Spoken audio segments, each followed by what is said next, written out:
A month before her death, Catherine of Aragon mustered the strength to write Henry VIII one final letter where she reiterated her love for him. Despite her treatment, she wrote to Henry, her most dear lord, king and husband, and sought to express her forgiveness. Henry's first wife had fallen out of favour as she had only given him a daughter, Mary, having lost at least 5 children. Instead, he set his sights on her young and captivating lady-in-waiting, Anne Boleyn. Henry sought to prove their marriage was invalid, and she was then dismissed from court and denied any contact with her only child. Yet, Catherine remained loving and defiant of her claim to the throne in what has been described as one of the most moving farewells in the English language. Catherine spent the final few years of her life estranged from Henry at Kimbolton Castle, Cambridgeshire, suffering from cancer, according to Giles Tremlett's 2010 biography. Catherine of Aragon, Henry's Spanish queen. As the hour of her death drew near, she wrote, "The tender love I owe thou forceth me, my case being such, to commend myself to thou and to put thou in remembrance with a few words of the health and safeguard of thine soul." The then 50-year-old wrote that she had forgiven him for the events of the previous years. She continued, "For my part, I pardon thou everything, and I desire to devoutly pray to God that he will pardon thou also." Catherine also begged Henry to be a good father to Mary, who Henry later declared was illegitimate and removed from the line of succession, and requested that he take care of her maids.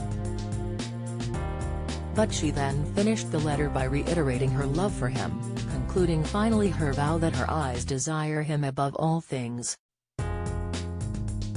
While some biographers have questioned the letter's authenticity, with Mr. Tremlett describing it as certainly fictitious, it has been included in several other biographies, with historian Linda Porter writing that Catherine had it dictated.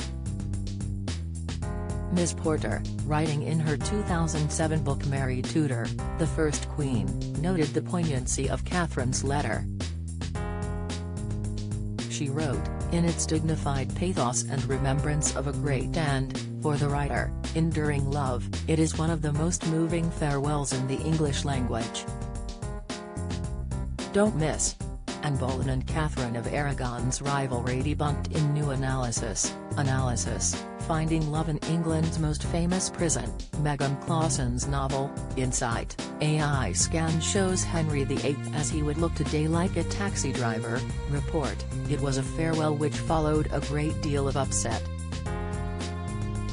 Despite Henry and Catherine being largely happy throughout their long marriage, although historians say Catherine tolerated his infidelity, the lack of a male heir became a problem that Henry could not let slide.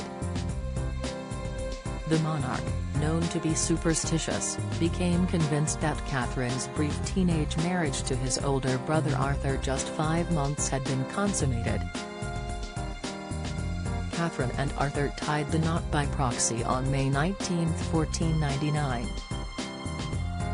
He believed his union with the woman who was once betrothed to his sibling had displeased God and was the reason why she had not produced a son.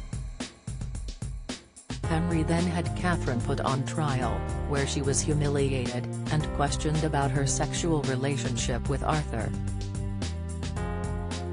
She denied the allegations and insisted that she was the rightful queen. But the ship had sailed for Henry, who now had his hopes set on tying the knot with Anne. Eventually, their marriage of 24 years was annulled. Following Catherine's death, an autopsy revealed that her heart had turned black, which is now thought to have been caused by heart disease, but at the time, Henry's new Queen Anne was accused of poisoning her predecessor. Linda Porter's 2007 book Mary Tudor, the First Queen is available here.